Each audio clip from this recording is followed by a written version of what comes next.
8, 7, 6, 5, 4, 3, 2, 1. Now live. 89.5 WSKB.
Live from the campus of Westfield State University, this is 89.5 FM, WSKB, Westfield.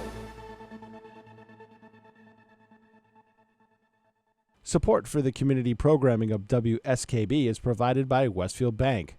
For more than 160 years, Westfield Bank has been an important community presence and commercial leader in the Pioneer Valley, with convenient full banking services in Westfield, West Springfield, East Longmeadow, Agawam, Feeding Hills, Springfield, Southwick, as well as Enfield and Granby, Connecticut. Visit us on the web at westfieldbank.org.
Good morning, Westfield. It is 6:01. You're listening to WSKB 89.5 FM radio for the Westfield masses and WCPC cable channel 15. My name is Tina Gorman. I'm your Wake Up Wednesday host, and I am in the studio this morning with the chairman of the board, producer Pete Coles. Good morning, Pete. Good morning. So, how are we today? You sound bright and bushy-tailed this morning. Sort of, kind of. Okay, it's been a long week. Yeah. So, any meetings last night? I know Planning board. we have a lot going on tonight. So, Planning planning board board last night, and That was only about 2 hours. Okay. Not bad for the planning board. Yeah, right, exactly, for the planning board. So any hot topics that we need to know about? Data center was the only big topic. They were working on the environmental, I think it was environmental stormwater permit. Okay, got it. And a lot of questions answered. It wasn't as contentious as other meetings have been. Good. And a lot of questions were answered. Good. And you know, I mean, they're still early in this. Yeah. You know, they're so early in things. Like, if you ask for specific on what kind of generator you're going to use, well, by the time we build it in 2 years, it might be a different generator. Exactly. You know, hey, if you switch from diesel to natural gas for your generators, will you be willing to come back and talk to us about it? And they're like, yeah. Yeah. You know what I mean? Right. Yeah. Exactly. Sure. City council is going to be interesting on Thursday because I Thursday. saw the agenda and it's been amended and it's going to be interesting. Okay. It's now 5 pages long. Oh, my goodness. Well, there is a front page story in today's Westfield News. For those of you who want to know what Pete's talking about with the data center, there's lots of information. There has been. I think the Westfield News has done a great job of covering this. Yeah. There is a front page story today about the latest vote that was taken and I guess what's to come. Right. So, I mean, they're so early on in this project. Yes. To try to pin them down on specifics like Yeah. it was attempted in past meetings. Yeah. It's really tough. Yeah. You should reserve the right to come back and say, yeah, we want to reserve the right to have you come back and talk about this when we get further down the road. Some of it, I think, might be premature, but that's just me watching the meetings. Well, and also sitting there and watching them as right.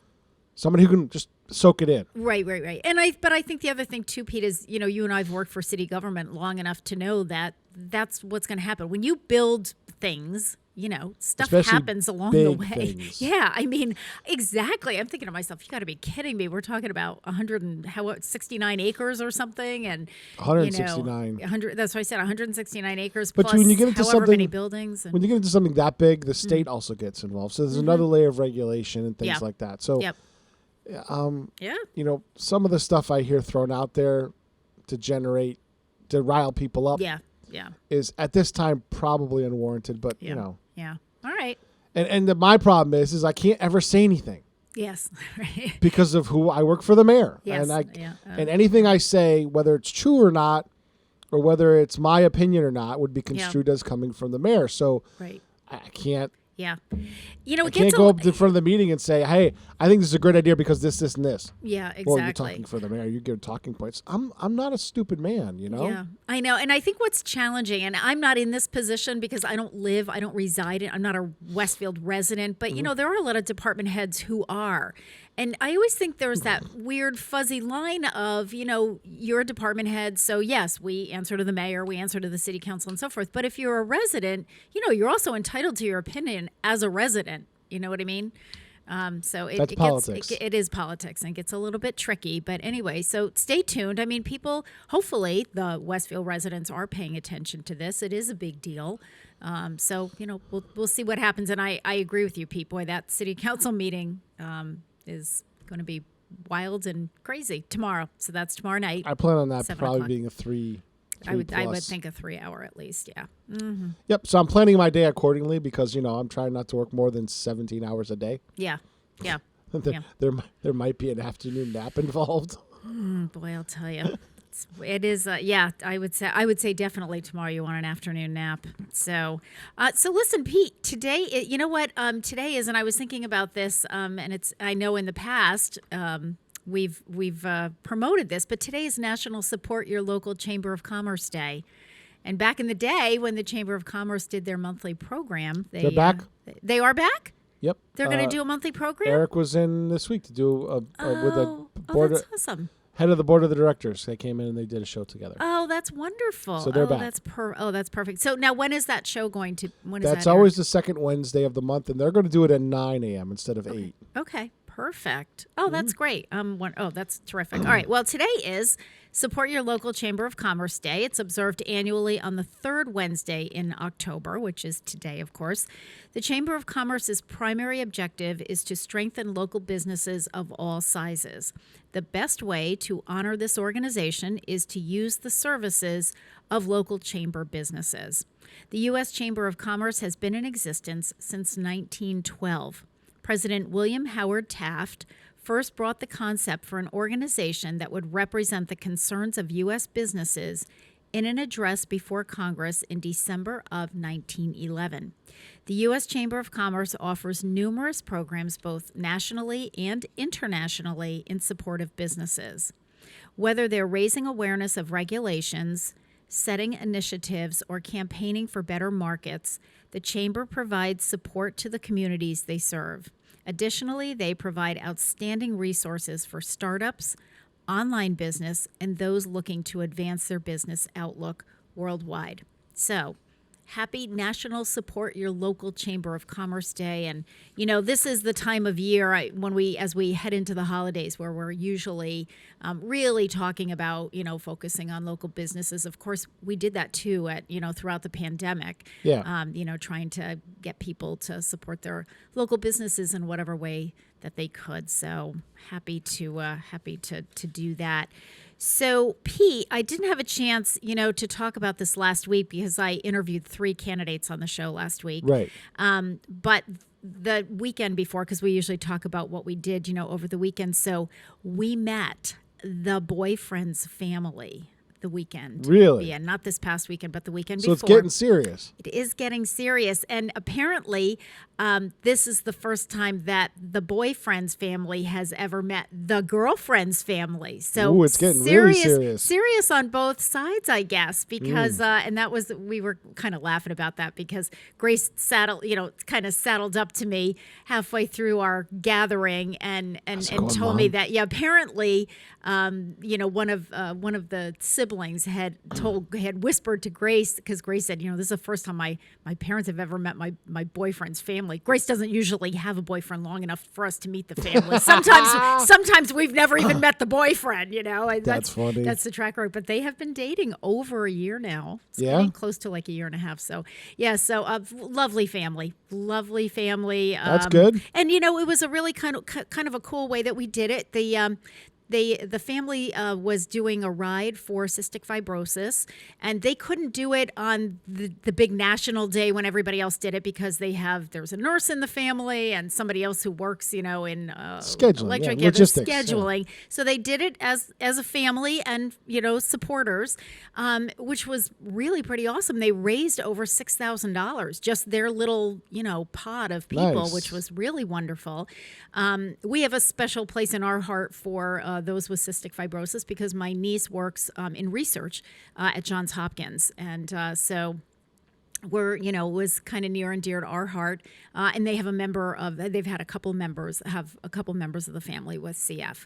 So anyway, they did the ride. Gary did it and Grace did it. And I was the snack lady. I was in charge of getting the snacks from the starting point down to the turnaround, which they did in Southwick. They did the bike trail.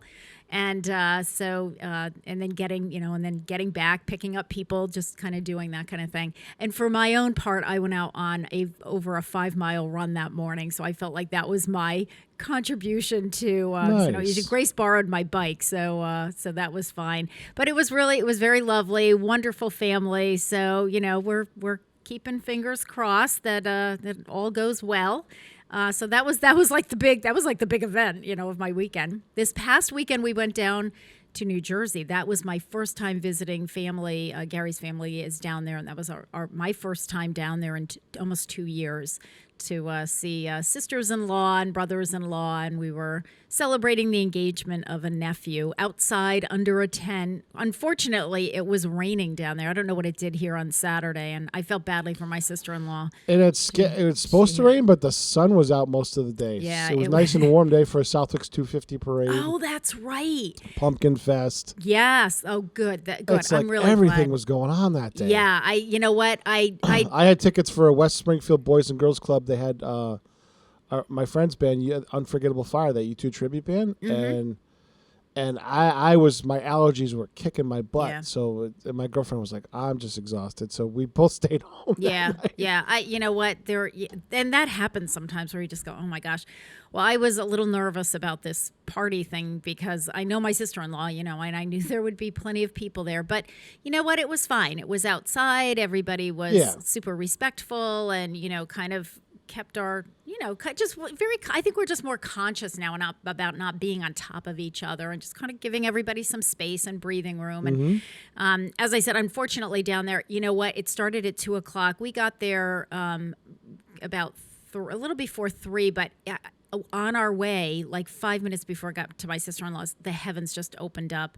And it just rained the whole time. I felt badly for her. She had lawn games planned and they had a bonfire planned. But you know what? I said to her in the end, I said, I know you were disappointed, but the guests were just, I think, so happy I hadn't seen any of my in-laws in 2 years. I was just so happy to see my sisters-in-law, my brothers-in-law, my nieces and nephews, and, new babies. That's why so many people went to the Big E this year. Yeah.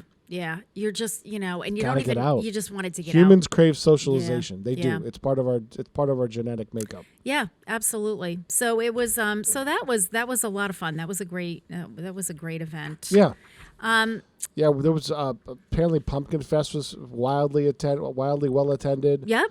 The Southwick 250 parade went very, very well. Well, I know in yesterday's Westfield News, they had photos of the Southwick 250th parade, and honestly, it looked great. They did a wonderful photo spread. I mean, they had tons of pictures in there. Looked great. And today's paper is the Pumpkin Fest, so they have lots of pictures of the Pumpkin Fest.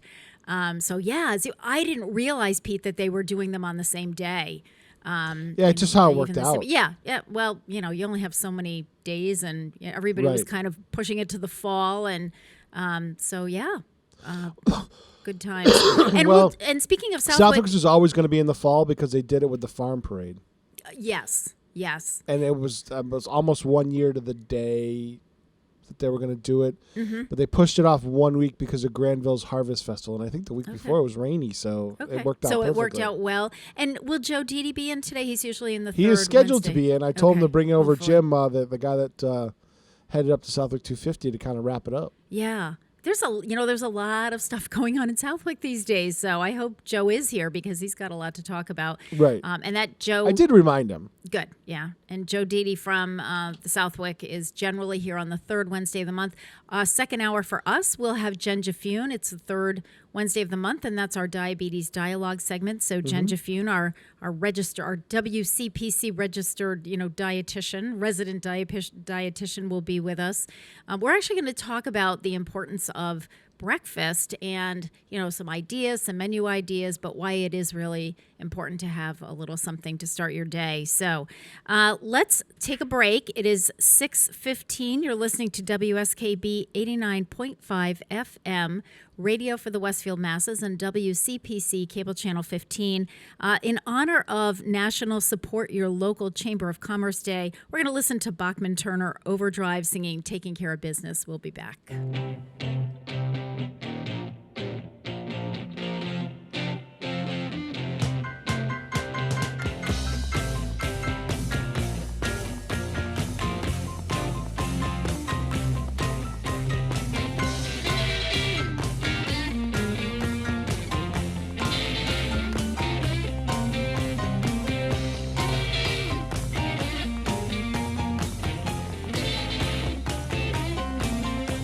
Pick it up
Support for community radio on WSKB provided by Westfield Electroplating. Employing over 140 skilled platers, painters, and technicians, Westfield Electroplating was founded in 1946 and was the first company in the country to achieve National Aerospace and Defense Contractor Program accreditation, proudly maintaining that status for over a decade. Westfield Electroplating provides over 50 quality finishes to meet your corrosion, cosmetic, or performance needs. On the web at www.westfieldplating.com or 413-568-3716. Westfield Electroplating, putting the finishing touches on technology. This is Ken Stomsky from Ken's Den on WCPC 15 and 89.5 FM, Tuesdays, 8 to 10. Community Radio. 89.5 WSKB. Live from Studio 120 at Westfield Technical Academy, this is WCPC Channel 15 and 89.5 FM, WSKB Westfield. Good morning, Westfield. It is 6:21. You're listening to WSKB 89.5 FM radio for the Westfield Masses and WCPC Cable Channel 15.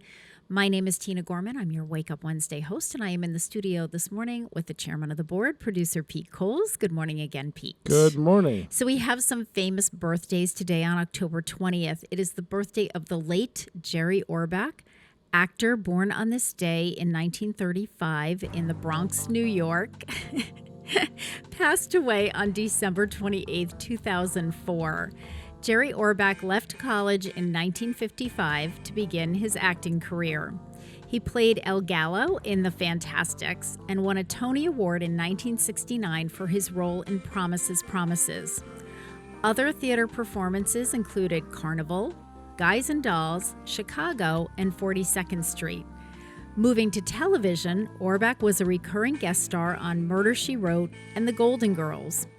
In 1987, Orbach played the stern but loving father of a rebellious teenage girl in the runaway hit Dirty Dancing, co-starring Jennifer Grey and Patrick Swayze, which is still Orbach's best-known movie role. Orbach first appeared on the critically acclaimed NBC series Law and Order, music in the background, Yes. in 1990, and in 1992 landed a regular role on the show, playing the quick-witted and sharp-tongued Detective Lenny Briscoe. Law and Order ran for 20 seasons, but Orbach left after 12 seasons. He was diagnosed... 12, though. Think about that. I know, 12, I know. There were a lot of episodes. He was diagnosed with prostate cancer, and producers had to write him out of the show in 2004 because he just became too sick to perform. He died later that year. Yep. So happy birthday to the late Jerry Orbach. And then I think I got the next one right, too. Lenny Briscoe. I absolutely love him in Law and Order. Yep. His one-liners and I know, his the writing. They said a lot of that was ad-libbed. Oh my gosh, was just classic. And I think I've shared on the show, like since the pandemic began, I started watching reruns of Law and Order because there are like a million reruns of Sure. Law and Order. I mean, it ran for 20 years, so you could watch for 3 years and never see the same show twice. Right. So I just the episodes with Jerry Orbach are just classic. Now let's see how good my All right, memory is let's for the see if next one. Let's see if you got the next one right. It is also the birthday of the late William Christopher. Yes, you did. Yes, you did, Pete. Actor who was born on this day in 1932 in Evanston, Illinois. He died December 31st on New Year's Eve in 2016 at the age of 84. And I didn't know this. William Christopher graduated from Wesleyan University in Middletown, Connecticut with a BA in drama. After a brief stint in New York City, Christopher moved to Hollywood in an attempt to gain work in television. He guest starred in several well-known series, including The Andy Griffith Show, Death Valley Days, The Patty Duke Show, and The Men from Shiloh. He made several appearances, each time as a different character on Hogan's Heroes, and he had recurring roles on Gomer Pyle, USMC, and That Girl. In 1972, William Christopher gained the role of Father Mulcahy in the television series MASH. He played that role throughout the series, which ended in 1983. After gaining attention for MASH, Christopher appeared in various other television series, including Good Times as the military doctor examining J.J. Evans and Murder, She Wrote, and made multiple guest appearances on The Love Boat. In 1998, he guest starred as a priest in an episode of Mad About You. Christopher, whose son Ned has autism, devoted much of his spare time to the National Autistic Society, doing public service announcements to bring attention to autism. In 1985, he and his wife Barbara wrote Mixed Blessings, a book about their experiences in raising their son Ned.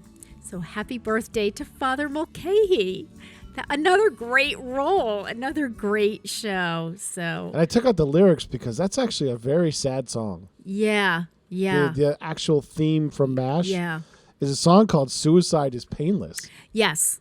And it's a very dark, very it is. dark song. And it's interesting, Pete, and we've talked about this before when and I we've was like, done. Why did they pick that song? Yeah. Well, I think the music, but without the lyrics, but just the music, Right. the instrumental. But we've talked about other actors, who have had birthdays that were on the show MASH, and how that show really changed. It evolved over the time from from straight comedy, kind of the Frank Burns kind of character to more obviously it was a comedy, but there were definitely some underlying tones of of seriousness, and they did touch on a lot of different topics. So happy birthday to Father Mulcahy. And going back to Jerry Orbach, the thing that I didn't realize about him, he really started on Broadway and in he was huge on Broadway. Yeah, but I didn't realize he was such a singer and dancer. I don't think of you don't think of like Detective Lenny Briscoe as a singing, dancing kind of guy, but apparently he absolutely was. So, he was super talented. So it's really interesting. I was telling Gary,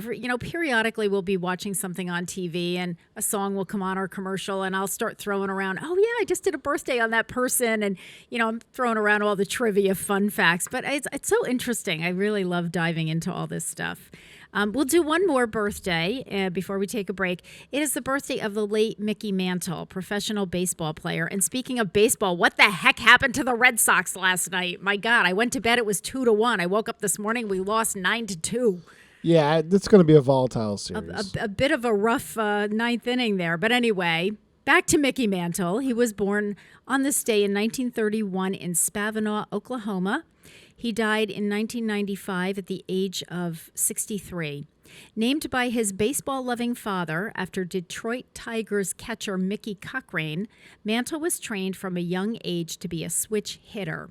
A New York Yankees scout saw him play while he was in high school, and Mantle subsequently signed on for 2 years in the minors before joining the major league team at the age of 19. Mickey Mantle played his first game for the Yankees in 1951, eventually replacing Joe DiMaggio in center field.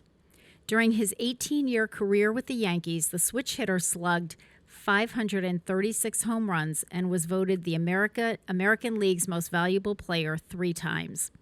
In 1956, he won the American League Triple Crown with 52 home runs, 130 runs batted in, and a .353 batting average. After retiring from baseball in 1969, Mantle became a restaurateur and television commentator. He was also featured in numerous documentaries and sports videos. A fan favorite, Mickey Mantle was elected to the National Baseball Hall of Fame in 1974. After years of hard drinking, Mickey Mantle entered the Betty Ford Clinic in 1994 and was diagnosed with cirrhosis, hepatitis, and cancer of the liver. If I knew I was going to live this long, I'd have taken better care of myself, he stated around this period.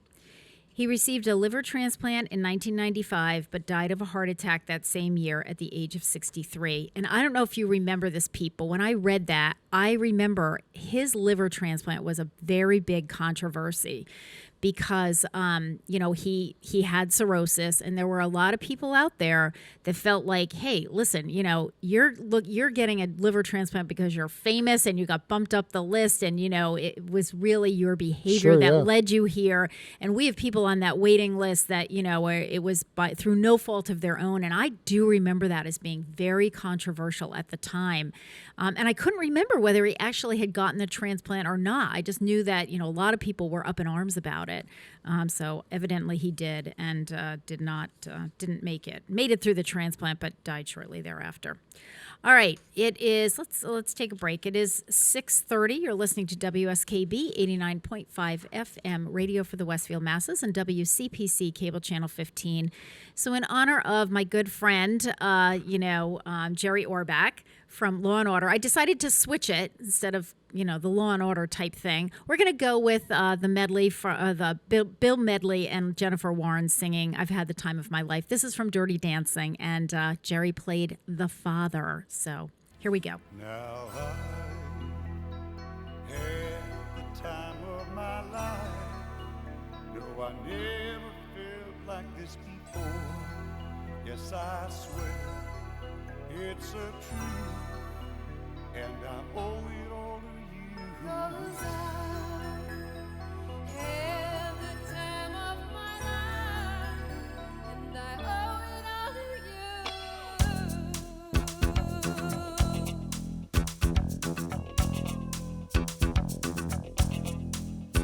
I've been waiting for so long. Now I finally found someone to stand by me.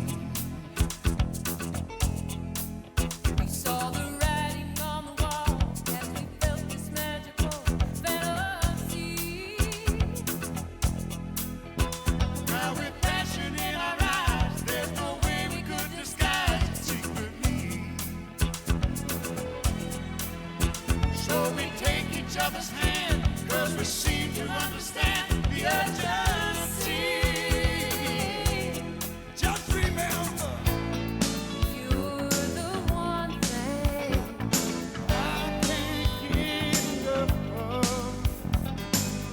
So I'll tell you something. There's gonna be love, because I had the time of my life.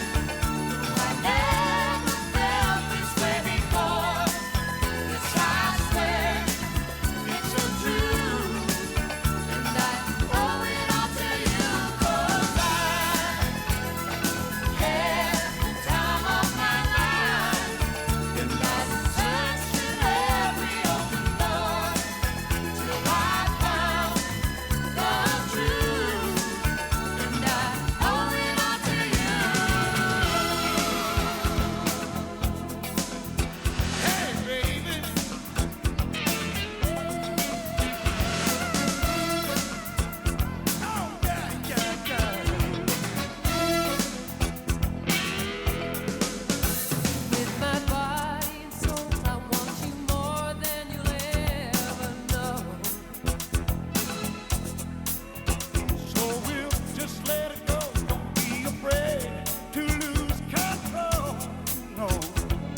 I never felt this way before. Yes, I swear it's a truth, and I owe it all to you.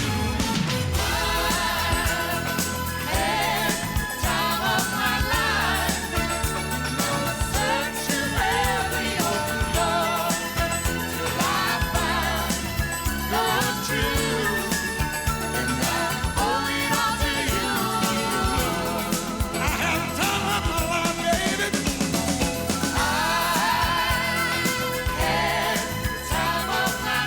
Support for community radio on WSKB is provided by Betts Plumbing and Heating Supply Company, an independent, family-owned wholesaler serving Westfield for over 50 years, specializing in plumbing, heating, and industrial piping supplies. On the web at bettsplumbing.com or at 14 Coleman Avenue in Westfield. Join us the third Wednesday of every month with Selectman Joe Didi and his take on everything Southwick. Community Radio. 89.5 WSKB. Live from Studio 120 at Westfield Technical Academy, this is WCPC Channel 15 and 89.5 FM, WSKB Westfield. Good morning, Westfield. It is 6:37. You're listening to WSKB 89.5 FM radio for the Westfield masses and WCPC Cable Channel 15. My name is Tina Gorman. I'm your Wake Up Wednesday host, and I'm in the studio this morning with the chairman of the board, producer Pete Coles. Good morning, Pete. Good morning. So, we are broadcasting. We do broadcast live from Westfield Technical Academy, so I think it's only appropriate that I give a shout out to a couple of the departments here who have been really working hard to partner with the Council on Aging, and we are so appreciative. So, first of all, we are working with the students from, I'm not sure what the name of the department is, they're helping with technology support, Pete. Information technology. Information technology. So that's the technical name of their Yes. department. Okay. So we have some 11th and 12th grade students who, and they were doing this throughout the pandemic. Unfortunately, throughout the pandemic, they had to do it over the phone, which was a little bit trickier for our seniors, but they are back to doing in-person computer support tutorials, and that includes, laptops, tablets, smartphones. So we have a couple of the students coming over to the senior center this morning, working with some of our seniors. They do it on an individual basis.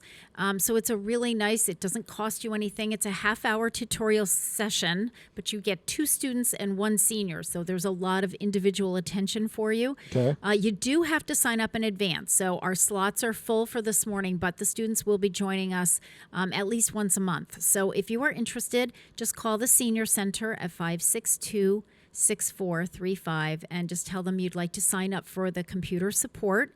And you'll likely talk to Mary Luna Jalski, our program director, who does the scheduling for that. So thank you so much to the IT students for helping us with that.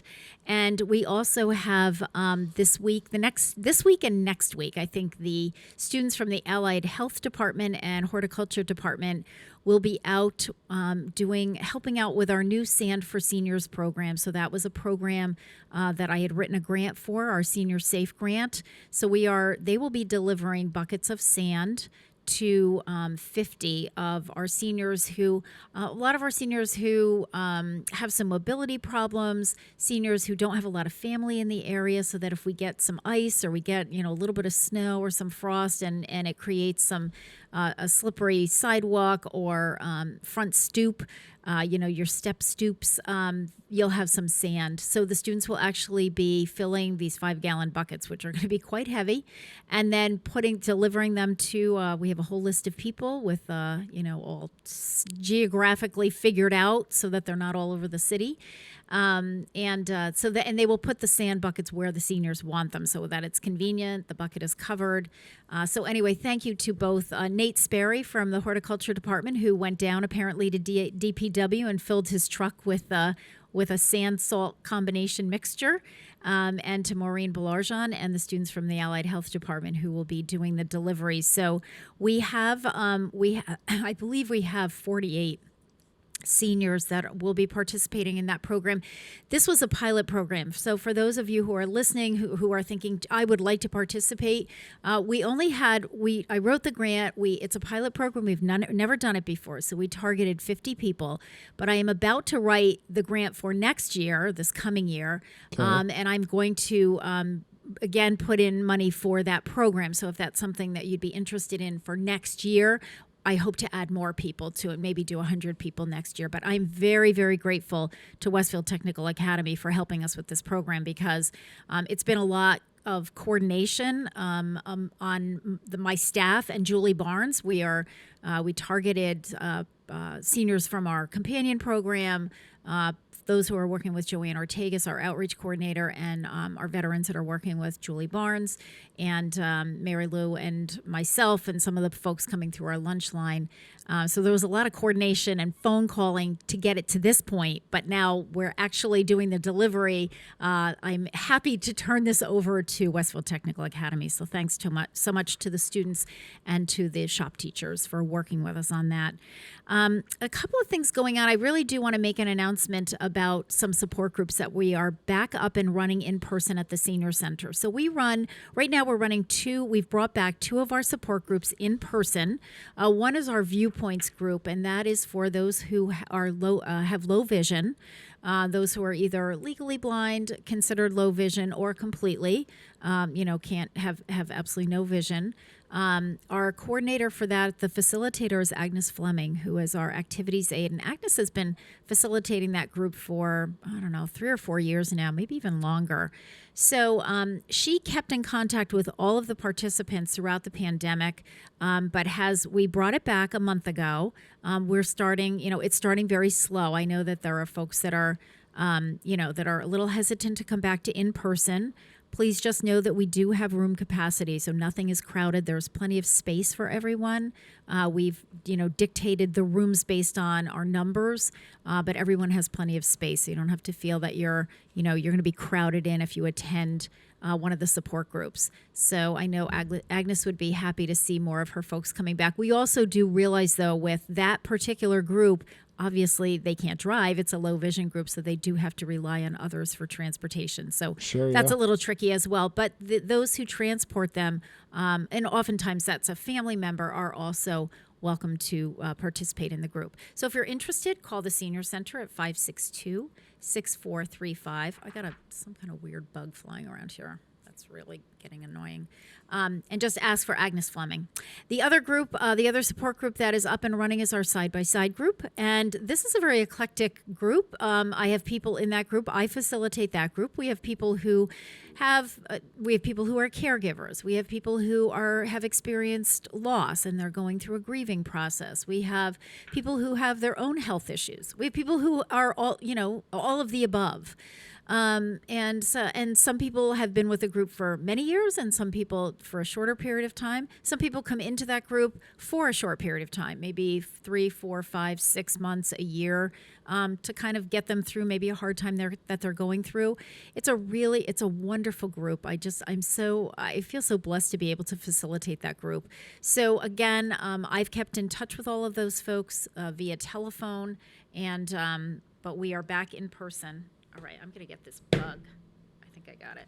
There's a fruit fly that comes in. That's what it is. It's a fruit fly. From next door. It's very, very tiny, but it's been flying around my head for, 45 minutes. I apologize. I feel like I look like I'm a little zingy here. Anyway, so the side-by-side group, we meet on the 4th Friday of the month. We will be meeting this Friday. Our meeting time is now, what is it? It is 9 to 10:30. We had to change the time because of lunches. So yes, it is 9 to 10:30, 4th Friday of each month. If you are interested, if you have questions, I welcome people to join us this month. But if you want to call me ahead of time, 562-6435. Likely you'll leave a message for me, but I will call you back before Friday morning. So if you have any questions about the group, and again, there's no obligation for any of these groups, that, oh my gosh, if I come, I have to go for the rest of my life every month. It's not like that at all. You can just come and try it, see if it's something that you think will work for you. So I just really wanted to put a plug in for our support groups. All right, it is 6:45. You're listening to WSKB 89.5 FM radio for the Westfield masses and WCPC cable channel 15. So in honor of the birthday of the late William Christopher, we're going to listen to Bless Me Father by the Saw Doctors. I hope Patrick Berry is listening, because I know Patrick Berry is a huge Saw Doctors fan, and I know anybody who listens to the Saw Doctors knows this song. It's kind of humorous. Bless Me Father. We'll be back. Bless me, Father, for I have sinned. She had big brown eyes, silky skin. Bless me, Father, I couldn't resist. Oh, Father, you have no idea what you've missed. No, no.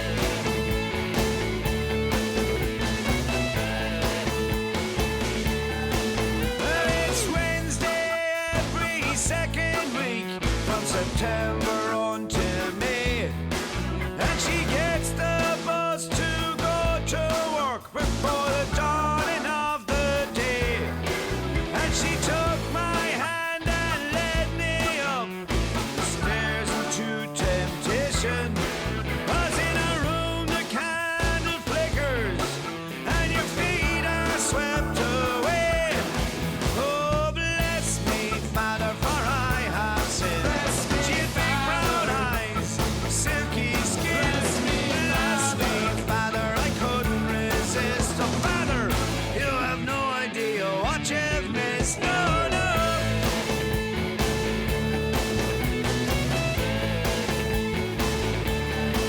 And all the daydreams in my gallery were portraits of her prettiness. All the sleepless silent moments call her features into view. Oh, and every other woman draws contrasts and comparisons with the stars and heavenly bodies. She sits perfectly in tune. Oh, bless me, Father, for I have sinned. She had big brown eyes, silky skin. Bless me, Father, I couldn't resist. Oh, Father, you have no idea what you've missed. No, no.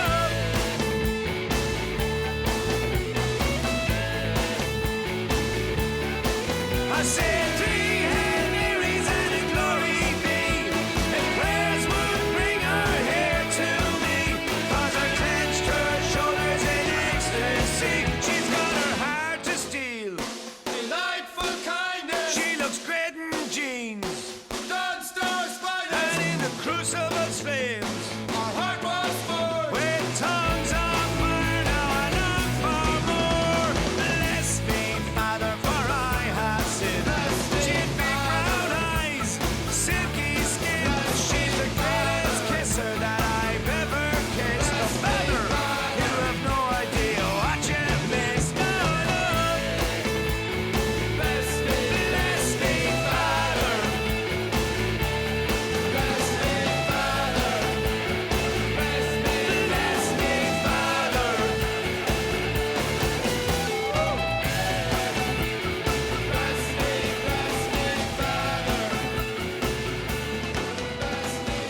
Underwriting support for the community programming of WSKB is provided by the Greater Westfield Chamber of Commerce, the voice of business for the Greater Westfield communities. Informing, educating, advocating, the Chamber provides opportunities for members to make meaningful connections on local, regional, and state levels. For more information on the Chamber's many events, workshops, and programs, as well as the benefits of membership, visit westfieldbiz.org. The Chamber focuses on the most important economy, yours. I'm Mark Auerbach. Join me every Friday at 8 a.m. for Arts Beat, where you'll meet interesting actors, directors, designers, and musicians here in Western New England. Community Radio. 89.5 WSKB. Live from Studio 120 at Westfield Technical Academy, this is WCPC Channel 15 and 89.5 FM, WSKB Westfield. Good morning, Westfield. It is 6:50. You're listening to WSKB 89.5 FM, radio for the Westfield masses, and WCPC Cable Channel 15. My name is Tina Gorman. I'm your Wake Up Wednesday host, and I am in the studio this morning with the chairman of the board, producer Pete Coles. Good morning again, Pete. Good morning. Auerbach's got some great guests coming up, by the way. Okay, so do tell. He's got, let's see, Barrington Hines from the, he's a dancer with the Artie Zane Company, talking about dancing, doing different dance stuff. Fun. In New York City. And Alicia Umphris, who's co-starring with Billy Crystal on the adaptation of the movie Mr. Saturday Night. Wow. At Barrington Stage. Oh, very cool. You can't get a ticket for it. I'm sure. It's well sold out. Yes, I'm sure I that tried it is. pressing my connections with Mark to get a ticket for that. Yeah. And he's like, we do that with Mark. We do go to Mark once and in a say, while. Kenya. Yeah. And she's going to be great because she So was good. a great interview. So And so that will be aired on Friday Friday on morning. Artspeed on Friday. And We what tried time- to get Billy Crystal, but I know. Wouldn't that have been so cool? you never know. Yeah. If it's a success, you never know. He may come out and talk to Yeah. us. So when That'll be Friday, 8 a.m. 8 a.m. That was my question. All right. So speaking of actors, we have another actor who has a birthday today, the late Bela Lugosi, born on this day in 1882 in Lugos, Austria-Hungarian Empire. He died August 16th, 1956 at the age of 73. So I had to do this one because, first of all, it's a Hungarian actor, and I'm Hungarian. And I also wanted to just extend a little trivia to you. So Bela, it was Bela Lugosi, but Bela, the English translation is Albert. My father was an Albert because he was Hungarian, and my grandfather was an Albert. His father was an Albert, but they used to call my grandfather Bela because he was born in Hungary. So after playing small parts on the stage in his native Hungary, Lugosi gained his first role in a film in 1917. He had to leave the country after the failed Hungarian Communist Revolution of 1919 because of his socialist activism. Bela Lugosi eventually made his way to the United States, and in 1927 he appeared as Count Dracula in a Broadway adaptation of Bram Stoker's novel. He later appeared in the 1931 film Dracula, and that was what he was best known for. Through the 1930s, he occupied an important niche in horror films with their Eastern European setting, but his Hungarian accent limited his potential casting, and he unsuccessfully tried to avoid typecasting. Meanwhile, he was often paired with Boris Karloff, who was able to demand top billing. To his frustration, Bela Lugosi, a charter member of the American Screen Actors Guild, was increasingly restricted to minor parts because of his inability to speak the English language more clearly. He was kept employed by the studio principally so that they could put his name on the posters. Among his pairings with Karloff, he performed major roles in The Black Cat in 1934, The Raven in 1935, and Son of Frankenstein in 1939. Even in The Raven, Karloff received top billing despite the fact that Bela Lugosi actually performed the lead role. By this time, Lugosi had been receiving regular medication for sciatic neuritis, and he became addicted to morphine and methadone. His drug dependence was known to producers, and the offers eventually dwindled to a few parts in low-budget films. Bela Lugosi died of a heart attack in his sleep and was buried wearing one of his Dracula capes and his full costume. That's funny. So happy. And that was actually not... He didn't put that, as something that he wanted. His son and his wife made that decision that they would bury him in, sort of full costume because they thought that's what he would have wanted. Yeah. Who knows, but there it is. It is also the birthday of the late Joyce Brothers, psychologist, television personality, and writer. She was born on this day in 1927 in Brooklyn, New York, and died at the age of 85 in 2013. Joyce Diane Brothers graduated from Columbia University in 1953 with a PhD in psychology. She first became famous in 1955 for winning the top prize on the American game show the $64,000 question. Her fame from the game show allowed her to go on to host various advice columns and television shows, which established her as a pioneer in the field of popular or pop psychology. Joyce Brothers is often credited as the first to normalize psychological concepts to the American mainstream. Her syndicated columns were featured in newspapers and magazines, including a monthly column that she wrote for Good Housekeeping, in which she contributed for nearly 40 years. As Dr. Joyce Brothers quickly became kind of the face of psychology for American audiences, she often appeared in various television roles, usually as herself. From the 1970s onward, she also began to accept fictional roles that parodied her woman psychologist persona. She is noted for working continuously for 5 decades across various genres.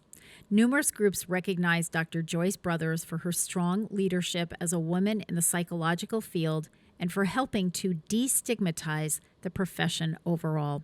So happy birthday to the late Dr. Joyce Brothers. She did do a lot, and she was... Her and Dr. Ruth Westheimer Yes. were the two big ones. Exactly. Back in the day when people... Oh, here comes our fruit fly again. Back in the day when, when there wasn't a lot in the mainstream and people didn't really understand, mental health issues, mental illness, what does all that mean? And a lot of stigma around that, very stereotypical. So I think that they both, I think you're right, Pete, Dr. Ruth was the other one. So happy birthday to the late Dr. Joyce Brothers. And on behalf of those in the profession, thank you for helping to destigmatize mental health issues. We'll do one more birthday. It is the birthday of Vice President of the United States, Kamala Harris, today. She was born on this day in 1964 in Oakland, California. She's 57 years old. She's the daughter of Jamaican and Indian immigrants. Her parents met as doctoral students at the University of California, Berkeley. Kamala Harris is an American legislator and attorney who is the 49th and current Vice President of the United States. She is the first female vice president and the highest-ranking female official in U.S. history, as well as the first African-American and first Asian-American vice president. A member of the Democratic Party, Harris served as a United States Senator from California from 2017 to 2021, and as the Attorney General of California from 2011 to 2017. She graduated from Howard University and the University of California Hastings College of Law. Kamala Harris began her career in the Alameda County District Attorney's Office before being recruited to the San Francisco District Attorney's Office and later the City Attorney of San Francisco's office. In 2003, Kamala Harris was elected District Attorney of San Francisco. As a senator, she advocated for health care reform, federal descheduling of cannabis, a path to citizenship for undocumented immigrants, the DREAM Act, a ban on assault weapons, and progressive tax reform.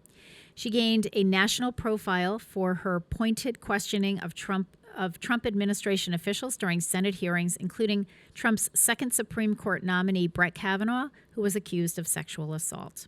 Harris has written 3 books. In 2009, she published her first book called Smart on Crime, A Career Prosecutor's Plan to Make Us Safer, which focused on criminal justice reform. Ahead of the launch of her 2019 presidential campaign, Kamala Harris introduced voters to her values in The Truths We Hold, An American Journey, which included a blend of career highlights and personal philosophy. And also in 2019, she released an illustrated children's book called Superheroes Are Everywhere, which was geared toward readers aged 3 to 7. In the book, she wrote about how heroism is more about choice and character than capes. So happy 57th birthday to Vice President Kamala Harris. So that wraps up the birthdays.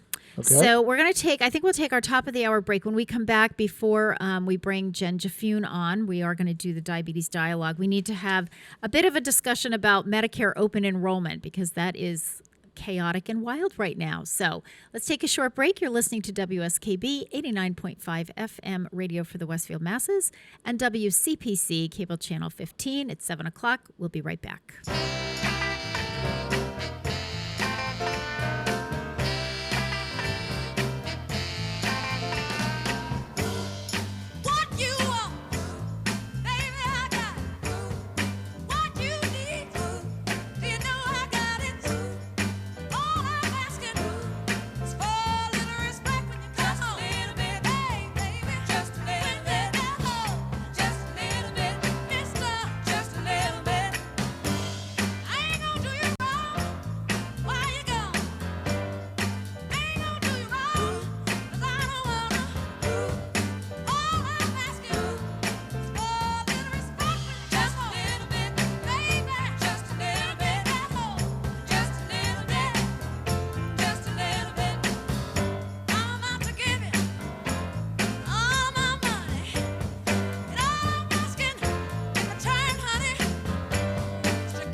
Support for the community programming of WSKB is provided by Bay State Dental.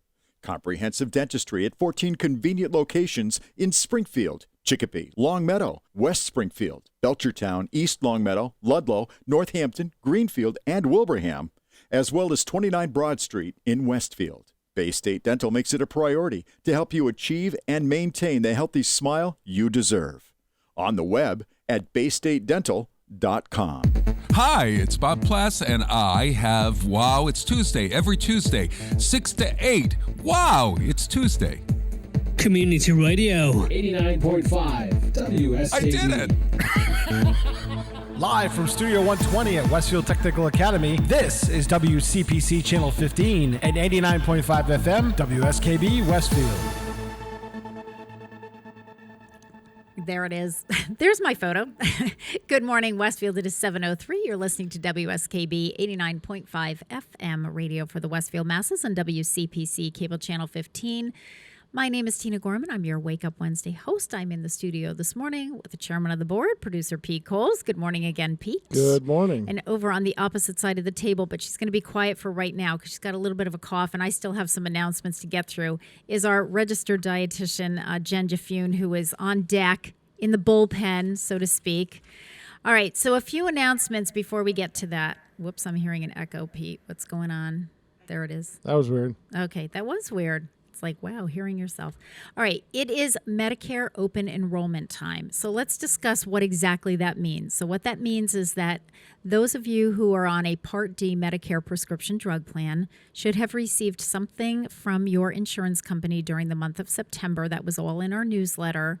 And what they sent you was their list of medications that they are going to be covering on the plan for next year, for 2022. So here's the thing. What you need to do is look at the medications that you take, look at what your drug plan sent you, and see if they've changed and taken out any of what they're covering for you. So what we don't want to happen is, some people say, well, I like my insurance. I'm going to keep my plan. That's great. However, you need to make sure that your plan is staying the same. Most of the plans change at least some things, not a lot. So it may be that, you get the list and you look at it and you say, yep, everything that I take, all my medications, and they covered them last year, they're going to be covered again because they're all on the list. But if they're not on the list, it means they took at least one of your medications off the list. And depending on how expensive that is, it may be worth your while to change insurance plans just for your Part D. Okay, that's where Karen Noblet comes in for those who are calling Karen.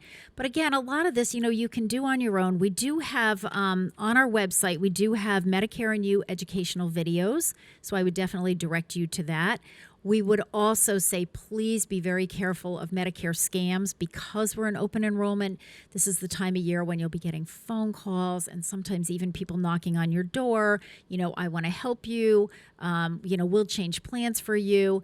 Please don't. First of all, Medicare will never call you. If you get a phone call from somebody saying, we're from Medicare, we want to work with you on changing your drug plan, hang up, because Medicare does not call you. Medicare's got enough to do. They're not calling you. We have to call them.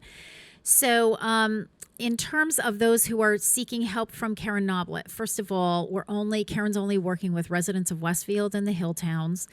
If you live in a surrounding community, you need to contact your own Council on Aging or the regional office. And we have those numbers. If you call us, we'll give you those numbers. You can also call Medicare directly. We have that number as well, and we can give that out. Can I ask a question? You can. So I take care of my mom. Yep. And I manage her insurance. Yep. So I'm not a senior yet. Correct. Can I call Karen and talk to her about Yeah, my Karen. mom? Yes, Karen does. She'll work with families. Okay. She will. She'll work with families.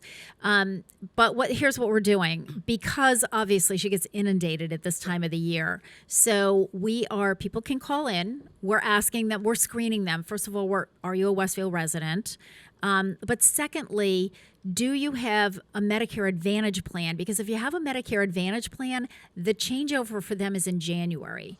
In the old days, Karen would just do it in October, the same time. But there's no time to do that now because we have 10,000 seniors in Westfield. So anybody who's on a Medicare Advantage, she's pushing off until after December 7th, because that's when the open enrollment for these people gets done. She'll attend to those later on. But if not, if it's a regular Medicare Part D plan, then what we're doing is we're putting it through to her voicemail. We're telling people, you're not going to talk to Karen today. We're putting it through to her voicemail. Every day, like every couple hours in between client consultations, she's doing those messages. She has her stack. Here's where we always ran into problems. If she didn't call people back within a day or two, they would be calling again. Right. And what we're telling people is you are not going to get a call back from her for like a week or two. It's going to take that long for her to catch up with everything, but she will get to you. So now part of the screening process is, have you already called and left a message? Oh, yes, I left her a message 2 days ago. Fine, we're not putting you through. You've already left, because that just takes more time on her part, because now she's got another message from somebody that she already had a message from. Right. Also, if she calls someone back and they're not home, she'll leave a message saying, don't call me back. I'm putting you at the bottom of the pile. I'll get back to you. I mean, again, it's going to take a week or two. So eventually she gets to everybody. There's no in-person. She's doing everything on the phone, which is what she did last year. And she can just bang them out over the phone. She can do so many more over the phone. The other day, she said she helped 16 people. If she said, when I used to do it in person, it would have been 5 or 6 in a day. Wow. It just takes that long, because you got to get people in your office and settled down. If they brought a family member, we got to bring another chair in, it's just like everything just takes a lot longer. This way, she's on her end on her computer, checking things out, looking things up, back and forth to the copy machine, printing things off. So she does it that way. So if you need help with your Medicare insurance, you can call the Senior Center at 562-6435. Again, I would direct you to the educational videos that are on the website. You just go to the city website, under departments, click on Council on Aging. Everything's there. We have informational videos, the Voice of Experience newsletter, the services, phone numbers. And also for those of you, again, you can call us if you want to get either the regional number for Medicare, the SHINE program, which is out of Bay Path, the ASAP up in Franklin County. But they oversee our program, so it's regional. Or the Medicare, the national, will give you those numbers. Also, we are in the throes of the tax work-off program. So that's another thing that I wanted to remind folks. That program, the application process is ending this week. So there were a lot of people that requested application packets. They were mailed out a few weeks ago. You need to meet with me. You need to call me to set up a meeting once you have your application completed and all of your supporting documentation ready. But we are fast approaching the deadline, which is this Friday afternoon. So I haven't heard. There are a lot of people I haven't heard from yet. So I was going to make some phone calls today, and some people did call me and say, got the paperwork, changed my mind, or I got the paperwork and I'm over income, or I don't qualify, or whatever. That's fine. And if that happened, it is nice if you just leave me a message and let me know, so I can kind of document that in my notes. One woman called me and said, I didn't realize you had to be 60. She goes, I'm like 59 and a half. So she said, but can you keep me on the list for next year? Because I definitely want to do it. And that was fine. So I just made a note and I started my list for next year. She's my first one on there. So, but for those of you who do want to participate, you got to get me that paperwork back, and you have to meet with me. You can't just drop off the paperwork. You've got to set up a meeting with me, because I have to do a query and I have to verify vaccines and so forth. So just to light a little fire under you and just remind you of that. One more announcement before we take a short break, and that is that the Kiwanis Club of Westfield is doing their Park of Honor again. They're creating that. So they invite you to sponsor a flag in honor of a veteran, law enforcement officer, firefighter, or first responder. We have the forms. They look like this over at the Senior Center right at the front desk. So if you're interested, it's $30 for one flag, $100 for 4 flags. And you put the honoree's name, the branch of service, their dates, their ranks, any other information that you want to put on the card. Your name as the sponsor and your check, and send that into the Kiwanis. The deadline is coming up. It's next week. It's October 29th, which is why I wanted to why I wanted to make that announcement. It's really beautiful. The flags are out on, I don't know what the name of the school is now. It's the old South Middle School. I don't know what they call it anymore. I get confused. Junior high, intermediate, whatever it is. It's the school next to the post office and across from Veterans Cemetery. All American flags, and on each flag is a tag with the information that you put on this sheet. So I think it's that's really nice. middle school because that's Is it the middle school? 7th and 8th. I don't know. I get Or really intermediate? confused. Intermediate. It's junior high and intermediate. I don't think there Yeah, was a it's middle 7th school and 8th anymore. grade, I think. So that's intermediate. Yeah. New names are hard for the town to get used to. It is, Jen. I'm just like, I don't know why I have such a brain fog when it comes to the names of these schools. I really It's don't. not just the schools. I mean, think It's about anything. We have the old Big Y and the new Big Y. How long has the Big Y been on Route 20? Well, I know. I mean, forever. It's still I still call it the new senior center. It's 6 years old next week. I mean, we will have been in there for 6 years How next about week. the which old is Big hard Y to- that's now the church on Route 20? Oh yes, yeah. that's Yeah, yes, yeah. the one in West Springfield. Yeah. Yeah, it's the guiding light or whatever it is. got- Church. Yeah. That the one on East Main Street replaced. Yeah. Yes. Yeah. Yeah. Well, you know what's funny That was too the is finest. it was a finest, really? it? Wow, that was forever ago, Pete. Yeah, We're that's definitely before showing our my age time. with finest. I bet there were a lot of, well, my seniors would remember finest, but you know what else is really funny is the skilled nursing facility that's right down the street from us, which is now whatever it is, Westfield Center. But for a long time it was Harborside. Yeah. And forever we just called it Harborside. And so when I used to talk about, Westfield Center, people would say, where's that? The other one, when I'd say, oh, it's the old Harborside. Oh, Harborside. I knew that. I think they just should have kept that name. And the other one was Renaissance Manor, which is now Westfield Gardens, which reminds me of a garden center. Westfield Rehab and Gardens, or Gardens and Rehab, or whatever it is. And people still say, when I say that, it's like, well, where's that? I said, it's the old Renaissance. Oh, Renaissance Manor. I know where that is. And it's not just Westfield. I go to my husband's hometown, Millinocket, in Maine, and they still call the high school the new high school. It was built like in 1970. You really have to love it. Try being a dispatcher and saying, hey, I'm near the old 49er. Yeah. And you didn't grow up here. Yeah. Well, exactly. Yeah. Which Yep. is now a Dunkin' Donuts. Yep, exactly. All right, on that note, let's take a short break before we bring Jen on and actually talk about our topic for the day. It is 7:14. You're listening to WSKB 89.5 FM radio for the Westfield Masses and WCPC cable channel 15. It is, we're going to listen to Jen's song, her theme song, No Sugar Tonight by the Guess Who. We'll be back with Jen Jafune.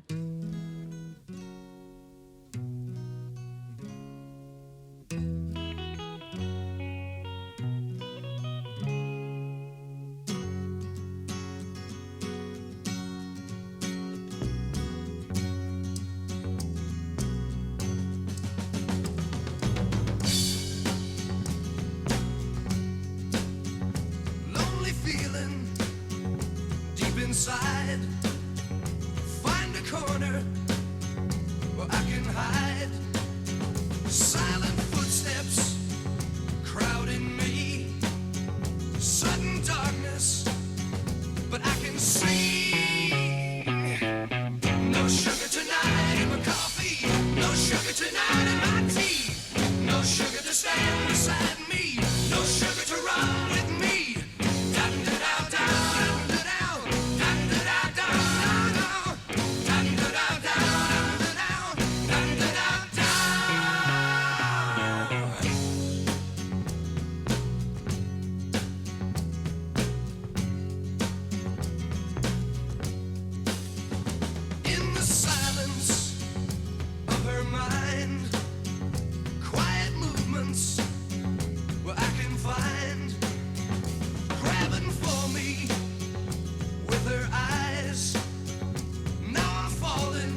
Chocolate says yes, and I believe him when we talk about the things I say.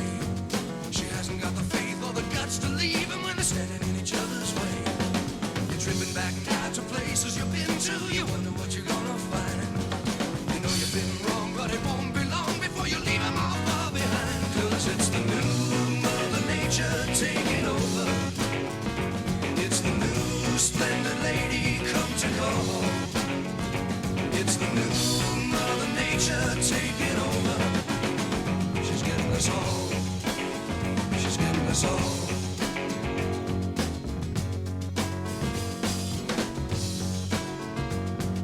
Chocolate said no when I came back last time. It's looking like I lost a friend. No use calling 'cause the sky is falling and I'm getting pretty near the end. A smoke-filled room in a corner basement. The situation must be right. A bag of goodies and a bottle of wine. We're gonna get it on right tonight. 'Cause it's the new Mother Nature taking over. It's the new splendid lady come to go home. It's the new Mother Nature taking over. She's getting us all. She's getting us all. Lonely feelings is yes, and I believe him when we talk about the things I say. Find the courage, you got the faith or the guts to leave him when they're standing in each other's way. Silent footsteps out to places you've been to. You wonder what you're gonna find. Sudden darkness, you know you've been wrong, and it won't be long before you leave them all far behind. 'Cause it's the new Mother Nature taking over. It's the new splendid lady come to call. It's the new Mother Nature taking over. She's getting us all. She's getting us all.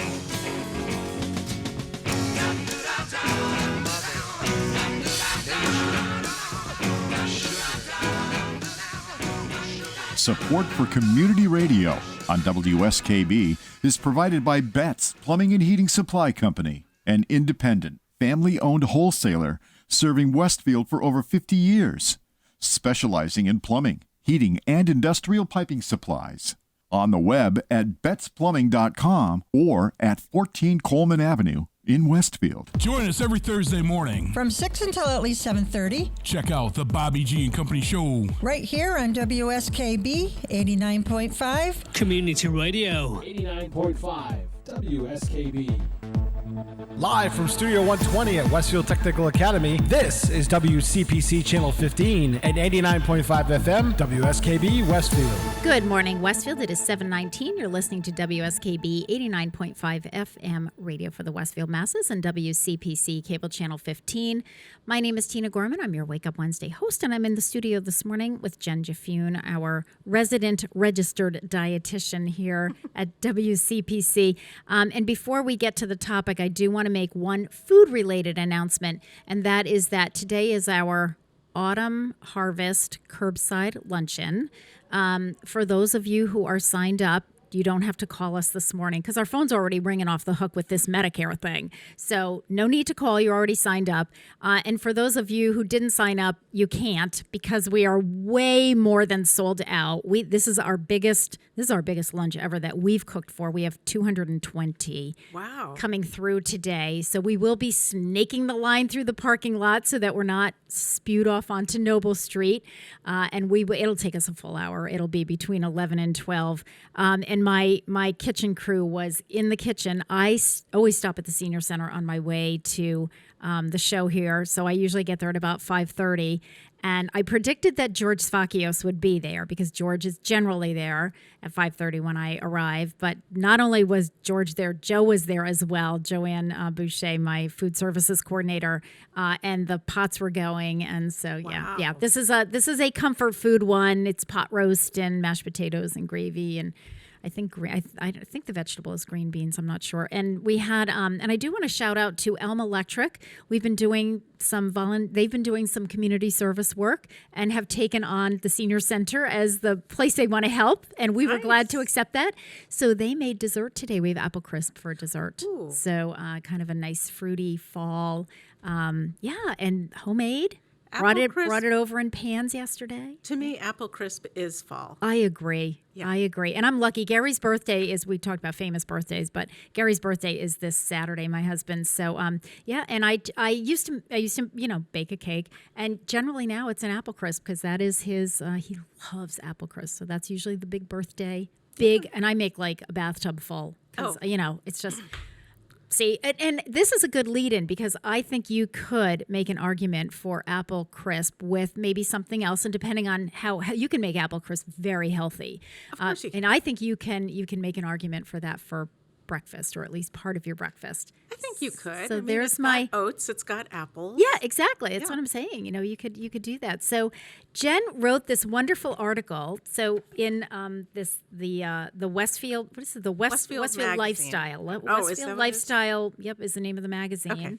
Okay. This is the October edition, and somebody had the publisher, the woman who writes this, or Candace Berube. Candace Berube, there she publisher. Yes. And somebody had her on the show. I can't remember whether it was Harry Rock or who had her a while ago when she first started this. But anyway, you wrote In Defense of a Healthy Breakfast. And I read this article and I just thought, this is a great topic. I think we need to talk about breakfast and why is it important? Because we know a lot of people skip breakfast.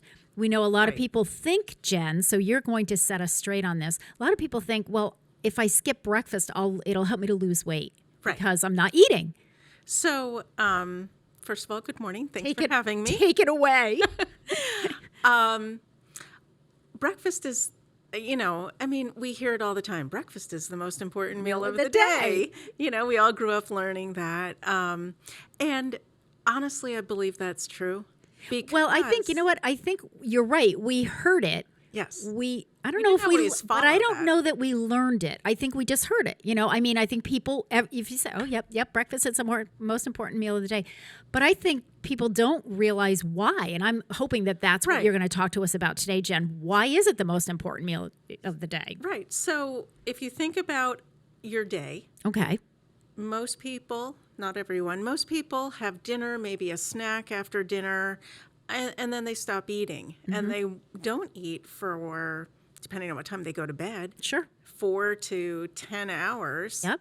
And you wake up, and what people forget is even though you're sleeping, you're still using nutrients. Yeah. So your heart has to beat, your lungs have to breathe, you're rolling around in bed. Sometimes you have to get up and go to the bathroom. It demands nutrients. Mm-hmm. So the body has to rely on what it's taken in the previous day, and when that's done, it takes what it can out of storage. Mm-hmm. It's like pulling all the emergency stuff off the pantry shelves. Yeah. So you wake up in the morning and you need fuel. And so the longer you wait to have that fuel come in, the hungrier you'll get by the time you have your next meal. So people tend to eat larger meals later in the day if they skip their breakfast. Mm-hmm. And so it's important to start the day on an even keel. The body responds best if there's fuel and nutrients coming in equally throughout the day. Mm-hmm. So it's going to work against you trying to lose weight, for example, if you pig out later in the day because you're starved. And I think that's what people do. By the time you get to 11 o'clock, 12 o'clock, 1 o'clock in the afternoon, it's like, wow, I haven't, if you haven't really haven't eaten since, 6 o'clock or 7 o'clock or 8 o'clock the night before, and then what do? You're ready to eat, you're ready to eat the paint off the wall. If you haven't planned ahead, yeah, then it's finding the closest, easiest food. Yes. And it's not always a very good good. choice. You know what? That's a really good point, Jen. Right. Because I know I have fallen into that trap. If I put in a long day at work, then I go home and I'm thinking, what are we going to have for dinner? And I'm already starving. Right. And you're thinking, well, if I take the time to make what I was planning to make or what I want to make, that's another hour or 45 minutes or however long that is. It's like, oh, I can't wait that long. I'm so hungry. Yeah. So then you're either snacking to get yourself through or, just throwing or stopping to get fast food or something. So, well, and when you go to snack, Good if point. you're starved, it's like, oh, do I take the time to cut up this bell pepper, find the hummus and start dipping? Or, those cookies I can just pull them straight They're right out of the there. bag. Yep, they're right there. And, it's a no-brainer. I think it's I've heard a lot. I keep seeing these commercials for Zoom. No, what is it called? Zoom, right? Yeah. The but there is a lot of psychology, don't you? I mean, there's a lot of psychology to eating. If you're really conscious of it, because you're right. I mean, that whole psychology of, okay, am I gonna do this or that? And yes, it might take me 5 or 10 minutes to cut up the pepper and to get out the hummus, but man, it's like I want something right now. Like I'm starving right now. And of course you're not going to have like one cookie to hold you over while you're making your thing or a few nuts or whatever. It's like, no, I'm going to glom it down and okay, now I don't need the. And when you eat quickly, if you remember my thing that it takes 20 minutes for your stomach to let your brain know I've had enough, stop sending food down. If you're really hungry and you're throwing in, cookies or whatever it is that you find quick and easy, you take in an awful lot of calories in a short period of time because when you're starving, you do not take 20 minutes to eat. Yeah. And, places like Zoom or, programs, dietitians, we all understand that eating in our country really isn't based on meeting our nutrient needs. It involves our thoughts, our feelings, our emotions, our budgets, our time. It's social. It's oh my God, social. But do you think, Jen, are other countries different than us? Because I mean, if you live in a third world country, eating is for survival. Yeah, it's for survival. But first world problems, as my kids like to say. Yeah. Do I drive through McDonald's on my way home, or do I stop and run in and get, a candy bar at CVS on my way home? Yeah. I'm hungry. We have these options. Yes. I think of a lot of the European countries though too that are similar to us. Food. It's a family gathering, and it's a. And eat. I mean, everybody's grandmother was like, eat. That was that was like it was almost a personal insult if you didn't, especially if they had spent a lot of time preparing, a nice meal. Well, and if they went through the Great Depression or they went through times of shortages. Yeah, absolutely. All right, let's stop there because I want to get into when we come back after this break, but I want to get into a little bit about what are some breakfast options. I think people get hung up there. They think it's either got to be like cereal or it's got to be eggs where I don't have the time for all that. So let's talk about that. So we're going to take a short break as soon as I can find my cheat sheet here and figure out what we're doing here. Oh, yes, this is like one of my favorite songs. So it's the birthday of Mickey Mantle. Okay. We're cheering on the Red Sox, even though they really did not do well later in the game last night, but that's okay. Today's a whole new day. It's a new day. It's going to be a beautiful day. It's going to be a great day at Fenway. So in honor of the birthday of Mickey Mantle, we're going to listen to John Fogerty singing Center Field. We'll be back.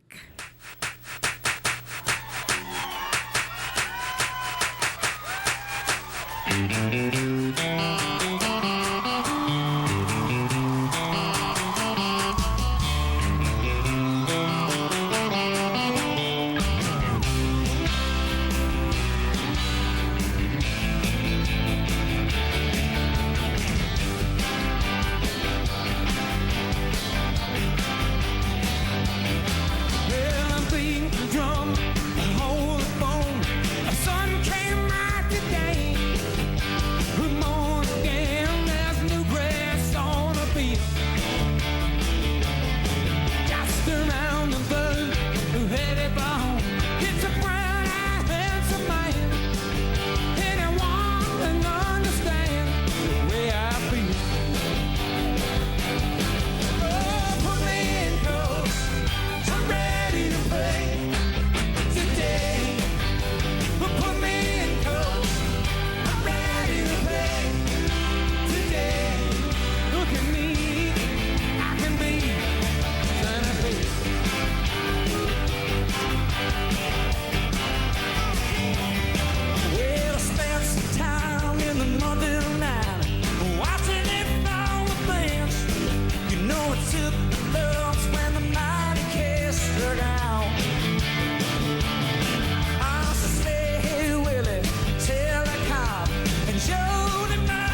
Support for the community programming of WSKB is provided by the Dunkin' Donuts shops of Westfield and the Sardinia family. It's nice to know that even as the world changes, Dunkin' Coffee remains the same at 7 convenient locations throughout Westfield. I'm Mark Auerbach. Join me every Friday at 8 a.m. for ArtSpeak, where you'll meet interesting actors, directors, designers, and musicians here in Western New England. Community Radio. 89.5 WSKB. Live from Studio 120 at Westfield Technical Academy, this is WCPC Channel 15 and 89.5 FM, WSKB Westfield. Good morning, Westfield. It is 7:34. You're listening to WSKB 89.5 FM, radio for the Westfield masses, and WCPC Cable Channel 15. My name is Tina Gorman. I'm your Wake Up Wednesday host, and I'm joined this morning. It's our Diabetes Dialogue segment, which is the third Wednesday of the month, second hour of the show. Jennifer Jaffune, licensed nutritionist and registered dietitian, is our guru here, our nutritional guru.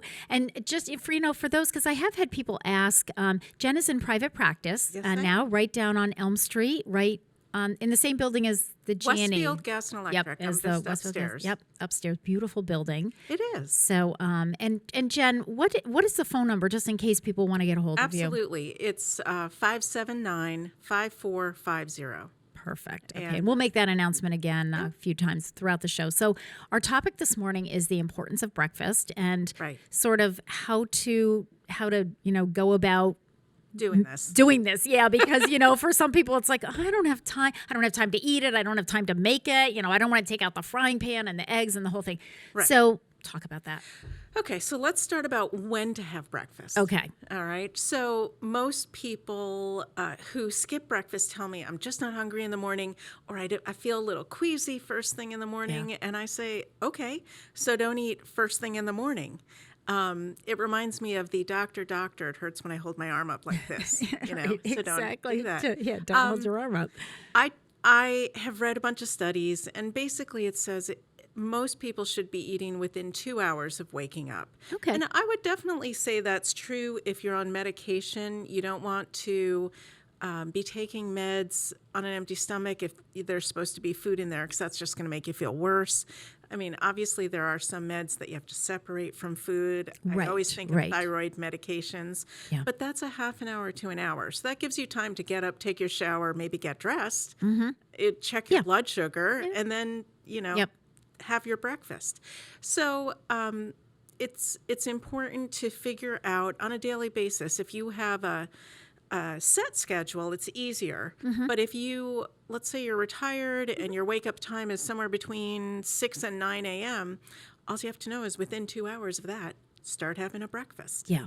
So that's my ideal timing. Okay. Sometimes that doesn't work for some people, but it's something that you can train your body to do. Yeah. I think it can be adjusted a little bit. And sometimes, if the 2 hour window doesn't work for you and 2.5 is better, start with 2.5. You can maybe, work. You may find that, 2 hours goes by. It's like, wow, I'm really looking forward to having breakfast. And I usually don't have it for another half hour, but I think I'm going to have it a little early. So, I think your body will kind of let you know. It'll tell you. And then the other thing is be adaptable. If you're always having breakfast, let's say within an hour of waking up and you have an appointment, adjust your schedule instead of skipping breakfast. Yeah. So the second thing that's important to know about breakfast is it can be breakfast foods. We all know what they are. It's cereal, it's toast, it's eggs, it's pancakes, waffles, those kind of things. Not everybody likes that. And that's okay. Yeah. I have a sister, when we grew up, for probably 4 or 5 years, every morning for breakfast she had a hamburger. Oh my God, that is hysterical. I have never heard of that. I tormented my lovely sister for 4 or 5 years because I thought that was crazy. Yeah. Who eats hamburgers for breakfast? This was obviously before I was a dietitian. Exactly. And when I was a twerpy kid. Yeah. But, and then she switched to soup. So she was not a breakfast person. You know what, though, Jen? It's interesting because when I was teaching at Springfield College, I used to do some various exercises with the students. And one of them was to put them in different, Vaseline goggles and restricted, different braces so that they could get the feel of what it's like to, have stiff joints and things like that and, sensory deficits. But then they would have to go through a series of, get dressed, get undressed, try to get in and out of a tub. Wow. But one of them was to eat a meal. They had to eat a meal. They didn't have to prepare it, but they had to eat a meal with all these restrictions. Well, I had some foreign students, and when I first learned about breakfast doesn't have to be breakfast foods was from my foreign students because they were eating, rice and vegetables for breakfast. Absolutely. They were eating soup and vegetables for breakfast and so forth. And I remember thinking, wait a minute, no, are you talking about breakfast or are you talking about lunch? And so I was asking them, and they said, but that's what we eat for breakfast in, some of them were in Asian countries. That was my first, this was like, I was teaching by then, but it was my first introduction that, you mean you can eat something besides cereal and eggs and sausage for breakfast? I didn't know that. So, I've had, when I was in Springfield more than when Westfield, I had a portion of my patients were Vietnamese. Yes. And they were having fish, rice, and broth. Yes. With vegetables. Yes. For breakfast. Yes. And I was like, wow, that's a great idea. Yeah. I mean, and apparently that's, that is their breakfast. When you invite someone over for breakfast, that's what you're going to get served. It's not like, this is weird. So, so anyway, so I think taking that concept to the United States and bringing it here. You like. Yeah. And so, I when I'm in practice with someone one-on-one, I take into consideration what their food preferences are. Okay. So I am never going to tell someone you have to eat cereal for breakfast. If they want to eat a chicken sandwich for breakfast, that's fine. Mm-hmm. There's nothing to be embarrassed about, because I do have people go, oh, I don't want to tell you what I eat, and they're embarrassed to say that they ate leftovers from dinner for breakfast. Yeah, that's fine. We just figure out the right portions then, so that it meets their nutrient needs without exceeding them, because I think people are less aware of the calories in their breakfast than in any other meal, I have found. Wow. When I read this article, I was like, whoa. Right. Yeah. So this is more of a drive-through breakfast, but it's like a coffee culotta, an egg and cheese, and sausage, I think. Yes, and sausage. On a croissant. Yeah. So 1,640 calories. That blew me away. I have to tell you, that was in the first paragraph of the article, and I went, what? 1,600 calories? It doesn't feel that filling. Right. A croissant is light and airy, but it is so calorie dense. I was going to say it's loaded with butter for well, one thing. That's why you get all those lovely layers. Exactly. So it's interesting, because when people feel like they've had their big dinner, that might be half the calories that breakfast is that I just told you about. Yes. So it's important to pay attention to what you're having, but there's a wide range. I mean, it doesn't have to be fancy. It can be things like a piece of whole grain bread with peanut butter on it. Mm-hmm. I would recommend the peanut butter that's natural without all the added sugars and salt. But there's an easy breakfast. It takes, you don't even have to toast the bread, and it's a 10-second breakfast to make. Yep. It could be things like a scoop of everything from dinner. And then you could have what my daughters would call as a bougie breakfast, and it could be something like chia seed pudding. But those are the kinds of things that you actually have to invest time and make. And if you want to try things like that, you may want to make them the day before so that the next morning it's ready to go. Mm-hmm. Yeah. But there's a whole wide range. I was looking up, just for fun, some alternative breakfast ideas last night, because I wanted to add to my list. And I came across one that I was like, wow, that sounds really good to me. And it was brown rice, so you could use leftovers. Yep. It was edamame beans, so that's soy. And they come frozen, so I could take my soybeans, throw them on my rice at night, throw in some scallions, and, you can put different flavorings in it. I probably would throw ginger in it, but it's a breakfast. And there it is. It's got protein. It's got a whole grain in it. It's got flavor.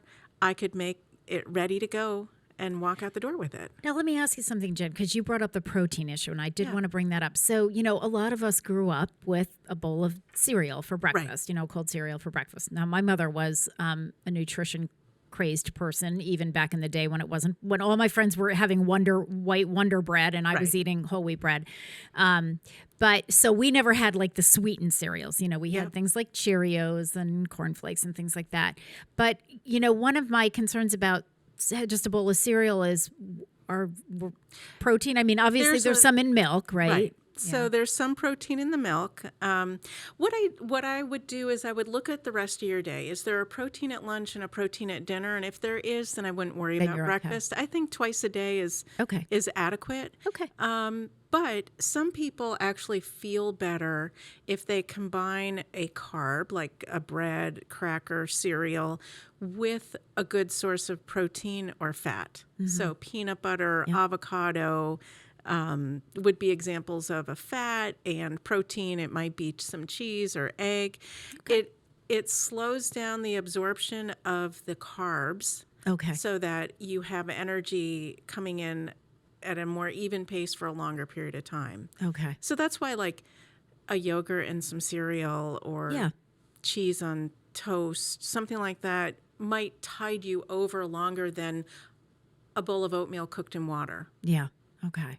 All right. But people can cook it in milk, and then it gives you that extended feeling. I've never done that with oatmeal. I do that with like farina. Yeah. I always I actually use a combination of milk and water. So if it calls for, say, 2 cups of water, I'll do a cup of water and a cup of milk combined. Okay. And I do it that way just to get, a little bit of something in there. I never cooked oatmeal in milk. I didn't even know people did that until I worked in Springfield. I've never done that either. I didn't know people did that either. A whole population that I saw that were Latinx, Hispanic, they all cooked it in milk. So I decided to try it, and it was great. It gave it a more creamy consistency. I was going to say, I would think it would be a little creamier. Yeah. And I use soy milk, so Yeah. I'm not even using cow's milk, and it still has a nicer consistency. Okay. All right. There's an idea. Let's take a little break here. It is 7:45. You're listening to WSKB 89.5 FM radio for the Westfield Masses and WCPC cable channel 15. If you're just joining us, my guest this morning is Jen Jaffune, licensed nutritionist and registered dietitian. We're talking about breakfast. We're going to listen to Bobby Boris Pickett singing Monster Mash. This is in honor of the birthday of Bela Lugosi. So we'll be back.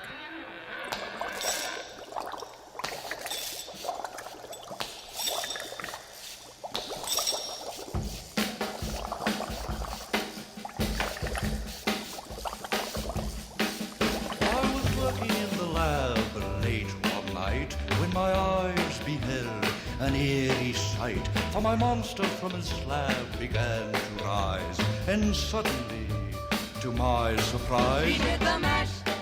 He did the monster mash. The monster mash. It was a graveyard smash. He did the mash.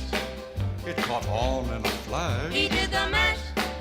He did the monster mash. From my laboratory in the castle east to the master bedroom where the vampires feast, the ghouls all came from their humble abodes to get a jolt from my electrode. They did the mash. They did the monster mash. The monster mash. It was a graveyard smash. They did the mash. It caught on in a flash. They did the mash. They did the monster mash. The zombies were having fun. The party had just begun. The guests included Wolfman, Dracula, and his son. The scene was rocking, all were digging the sounds. Igor on chains, backed by his baying hounds. The coffin bangers were about to arrive with their vocal group, the Crypt Kicker Five. They played the mash. They played the monster mash. The monster mash. It was a graveyard smash. They played the mash. It caught on in a flash. They played the mash. They played the monster mash. Out from his coffin, Drac's voice did ring. Seemed he was troubled by just one thing. Opened the lid and shook his fist and said, "Whatever happened to my Transylvania twist?" It's now the mash. It's now the monster mash. The monster mash. and it's a graveyard smash. It's now the mash. It's caught on in a flash. It's now the mash. It's now the Monster Mash. Now everything's cool. Drax a part of the band, and my Monster Mash is the hit of the land. For you, the living, this mash was meant to. When you get to my door, tell them what is said. Then you can mash. Then you can Monster Mash. The Monster Mash. And do my graveyard smash. Then you can mash. You'll catch on in a flash. Then you can mash. Then you can Monster Mash. Monster Mash. You in Monster Mash. Mash. Monster Mash.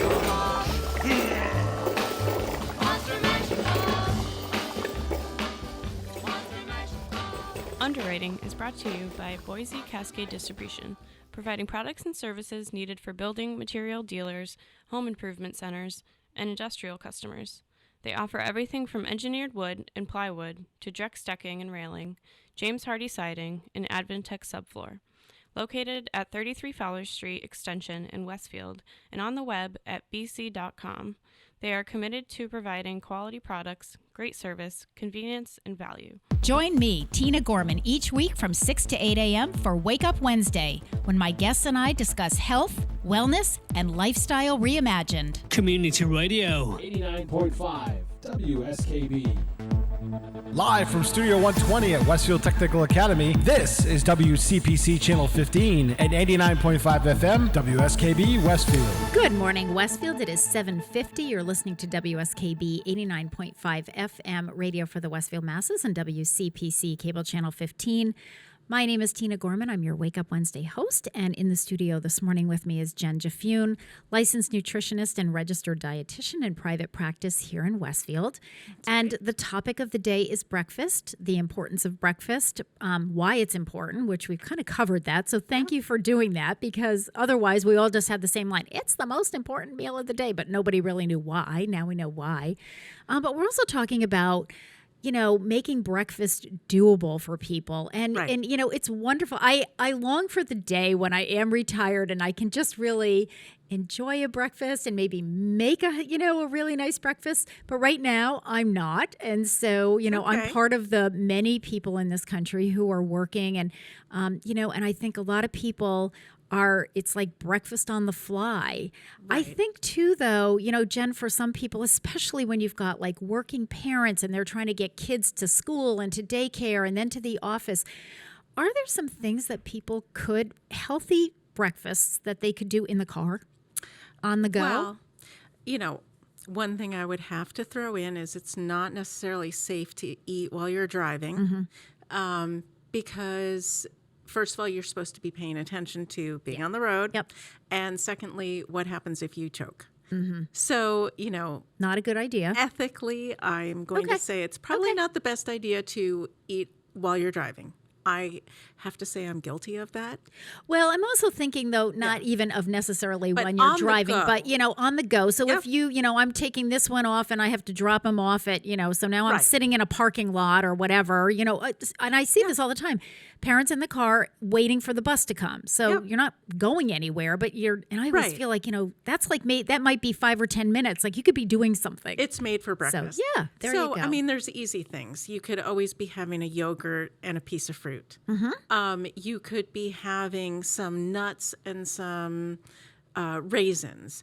Okay. They don't have to be gigantic breakfasts. Yeah. They just have to be at least two food groups. And I think the other thing that you and I had talked about, maybe off air, was in between, was that you could stretch your breakfast so that, let's say you're in the car. I always think of things like a string cheese or something like that. So I'm in the car, I'm at the bus stop waiting with my daughter or my son. I have a string cheese. Now I'm going to go back home, or I'm going to go to the office. Now I can I can have the next part of it. It's not like you have to eat it all at one time. Exactly. And that would hold true for any meal. You can divide a meal in as many portions as you want. I'm the one that will take a sandwich and still be like a 3-year-old and divide it into 4 quarters. Yep. And then I might have that now a little bit later and then a little bit later and a little bit later. So it takes me an hour to eat my breakfast, but the timing works, so I'm not jamming it down in 10 seconds. Yeah. So that's perfectly acceptable. And then there are also like grab and go if you're really, as my in-laws would say, out straight and you can't get things done. Yep. I'm okay if somebody wanted to get a low to moderate protein shake or a Carnation instant breakfast. I'm not into the high protein shakes, so you wouldn't want something with more than 25 grams of protein in it. More is not better. Okay. But, if Good you to wanted know. to keep a few of those in the fridge so that if you really needed to grab and go, and with diabetes, it could be like the glucotrol or, like the ones that are made specifically moderate carb, a little bit of fiber, not too high protein. So they're all in the usually in the pharmacy section of the supermarket or drugstore. Okay, good to know. And you can also make your own smoothies and have that ready to go. And I brought a recipe. Oh, so good. I'm going to give it to you. Oh, good. And it's, it's basically yogurt with add-ins. And usually it's fruit and some veggies. Okay. And then I've got a whole list of optional ingredients. That is awesome. So you could make a picture of this, or you could pre-make bottles, so it's just like your protein shakes. Listen, I am married to like the smoothie king. Yeah. So Gary works on Mondays and Wednesdays full day. So last night he was like, gotta make my smoothie because Tuesday night he works on Wednesday. So he we have the whole thing. He throws his stuff in there. He's got yogurt, blueberries. He throws nuts in there too. Yeah. Throws some ice in there. He does all this stuff. And just what you said, so he has a container, whatever, it's a little bit bigger than that. But then he also has a cup, a cup. Right. And so he'll put the extra in the cup. So I think he has some of that for breakfast before he leaves. The nice thing about the smoothie for him is that he can kind of sip on that in between patients. Exactly. He doesn't drink the whole thing all at one time. Right. So, but it's something he can put, they have a little refridge there. So, he can take a little bit of it, put it in the refridge, treat a patient, half hour later, go back. And he's really good about experimenting with some different, because it does, it's consistency and it's what you prefer and so forth. So, Right. but he's always open to new recipes. Some can be as thick as needing a spoon. Yeah. But you have the control if you're making it yourself, how thin or thick you want it to be. Yeah. So you just need a good blender or one of those, bullet type of. I have a good blender. Yeah. So I just use a blender if I'm going to make something like this. And it's easy grab and go. And the point is, if you know you have a busy schedule, make something the night before. You can even make enough for the week and just stick it in the fridge and just grab and go. Well, and that works too, Jen. We were talking about, either cut up vegetables, especially. Right. I'll do that. And I think the other thing with all of the food, and this keeps coming up as you keep, as you're on the show more, is planning is really important. It is. So, I know I can look at my schedule and say, oh my gosh, I knew today's going to be crazy. 220 people coming through for lunch. Right. Medicare open enrollment, tax work-off program, phone ringing off the hook. I mean, you should see what I have in the refrigerator at the senior center. I mean, I've got a little container of grapes. I've got all kinds of cut up vegetables. I have peanut butter, so I can use that as I've dipped my veggies in peanut butter. And by the way, it's not just celery. I've been dipping carrots, green peppers. You'd be surprised. It's a nice flavor. It's a nice combination. I wouldn't have thought, but it is. I've got string cheese. I've got cottage cheese. I used to have cottage cheese and fruit every day, but then you told me that ricotta cheese is better because cottage cheese has a lot of salt. Right. So what I do now is I blend the two. So I'll buy 2 containers and I take a big bowl and I blend them together. Then I put them back in the container so they're already mixed because I found that just the ricotta wasn't working for me with just fruit.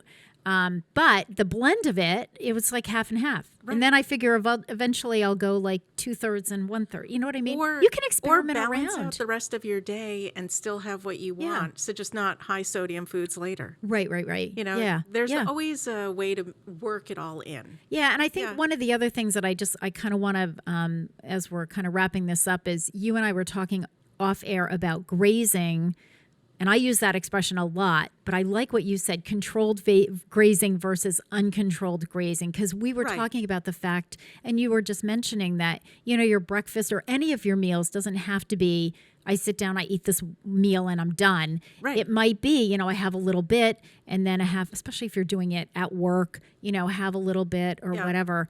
But as long as it's controlled, there's a finite amount, right? I would put the food on a plate. Yeah. And graze off that plate so you know what you're starting with. Yep. Because when you're just grabbing out of containers and bins and boxes, you never know how much you're having. Yeah. And I think it is easier to do that. I find for me, it's easier to do that when I'm at work because I brought I have my little container in the staff refrigerator, like my little Tupperware bin. And then I have all these other little containers that go in there. So and sometimes I'll kind of do that. I'll say, I'm hungry. Let's see, what do I have in here? Well, do I want some fruit or do I want some veggies or whatever? But at some point, that's gone. That's the end of the day. It's like, okay, now it's time to go home. Right. It's harder to do that when you're at home. Exactly. Because when you're at home, you can open up your cupboard and say, oh, okay, grazing, yay. So you do need to be careful. I think you're right. I think it has to be, a set You amount. have to see it. Yeah. And the last thing, because I know we're tight on time, is if you're not a breakfast eater now, I know that once you probably were. Even if you don't remember it, I can guarantee you no one's going to let a 2 or 3-year-old not have breakfast. Yeah. So at some point, everybody did have breakfast. So it's time to retrain yourself. It may be that instead of having a whole breakfast, you have a fourth of what the breakfast would be, but you take it out. Maybe you wait a couple of hours, you have a few spoonfuls of something, and then you do that for a week. Then maybe you have a third, and then a half, and eventually you'll be in the habit of having that breakfast. And what you'll find, most people, is they worry about, well, if I start eating breakfast, I'm going to gain weight. But what we have found is if you start eating breakfast, you probably eat less at the other meals. Yeah. And particularly those who eat just one meal a day. And then snack all night, they'll find that there's less of a desire to do that if they're fueling their system throughout the day. So it's okay to start small and build up, just in the same way you would do it with exercise. Sure. Nobody goes out and runs a marathon the first time they go, I'm going to start running. Yeah. Maybe they walk to the mailbox and back, and then they build up to more distances and longer times. Yeah. Same really thing good can be point. applied to really eating good point, Jen. breakfast. It's not like, well, I haven't eaten breakfast for 5 years, so now I'm going to start eating breakfast. So 2 eggs, over easy with, toast and bacon and the whole, it's like, you don't want to do that. Yeah. So it can evolve over time. Yes. Well, I think this is great. I'm really excited. I'm excited. I want to get the smoothie recipe, pass that on to Gary. But thank you so much, Jen DeFune. Jen, again, if people would like to get in touch with you, your office is on Elm Street, right on the second floor of the G&E building, Gas and Electric, and a phone number? Yep. Just so that people know, I'm still doing remote sessions. I'm not doing in person. So phone or video. Yep. And my number's 579-5450. Very good. Thank you, Jen DeFune. We'll see you again next month. We'll have to figure out a topic. We're going to be heading into the holidays. It'll be November, so maybe a holiday-ish topic would be good. Thanks so much for listening, folks. Again, my name is Tina Gorman. I'm your Wake Up Wednesday host. You're listening to WSKB 89.5 FM, radio for the Westfield masses, and WCPC Cable Channel 15. Next week is the fourth Wednesday of the month, which means I have Joe Rouse, Director of Public Health, as my guest. I'll see you then. Okay, Mademoiselle, it is with deepest pride and greatest pleasure that we welcome you tonight. And now, we invite you to relax. Let us pull up a chair as the dining room proudly presents your dinner. Be our guest. Be our guest. Put our service to the test. Tie your napkin round your neck, chérie, and we provide the rest. Soup du jour, hot hors d'oeuvre. Why, we only live to serve. Try the gray stuff, it's delicious. Don't believe me? Ask the dishes. They can sing, they can dance. After all, miss, this is France. And a dinner here is never second best. Go on, unfold your menu, take a glance, and then you'll be our guest. We our guest, be our guest. Beef ragout, cheese soufflé, pie and pudding on flambe. We'll prepare and serve with flair a culinary cabaret. You're alone and you're scared, but the banquet's all prepared. No one's gloomy or complaining, while the flatware's entertaining. We tell jokes, I do tricks with my fellow candlesticks. Put it all in perfect taste that you can make. Come on and lift your glass. You've won your own free pass to be our guest. If you're stressed, it's fine dining we suggest. Be our guest, be our guest, be our guest. Life is so unnerving for a servant who's not serving. He's not whole without a soul to wait upon. Ah, those good old days when we were useful. Suddenly those good old days are gone. 10 years we've been rusting, needing so much more than dusting, needing exercise, a chance to use our skills. Most days we just lay around the castle.